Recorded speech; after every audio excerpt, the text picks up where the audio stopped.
The Essex MP Robert Halfon. He joins us live from Westminster now. You must be very pleased, but what effect do you think this will have on the economy? Well, I am. I'm over the moon for the millions of motorists across the east of England and motorists in Harlow, because this is the #1 issue affecting my constituents and millions of other people across the country. And I welcome that the government cut fuel tax in last year's budget, and following a campaign we did, they stopped the January rise, and they've now stopped the August rise as well. I think it will have a good effect on the economy, because billions of pounds will be pushed back into the economy, because more motorists will be able to afford to use their cars. And all the evidence shows from the AA, Fair Fuel UK and other organisations that if more people use their cars, there's more business and more jobs and more investment. But it's only postponed, isn't it? Isn't the government just delaying the pain?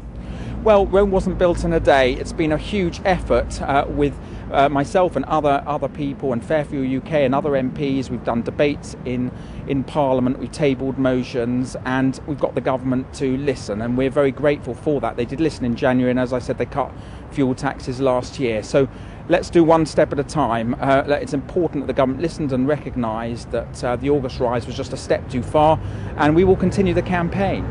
But Treasury sources were telling us only last week that increasing fuel duty by 3p would pay for 30,000 nurses, 20,000 police officers. Isn't there a danger that this cut will come at a price? Well, of course you have to pay for any tax cut, but as I said, the evidence shows that if you cut taxes on fuel, you get more people using their cars, businesses thrive, you get more investment and more jobs, so it benefits the economy. And don't forget, the average Harlow motorist is paying around £1,700 a year just to fill up the family car, and that's unsustainable. Motorists are facing fuel poverty. Now, you are one of several Tories who said that they would have voted with Labour in the debate planned this week. How difficult is it to support the opposition against your own party?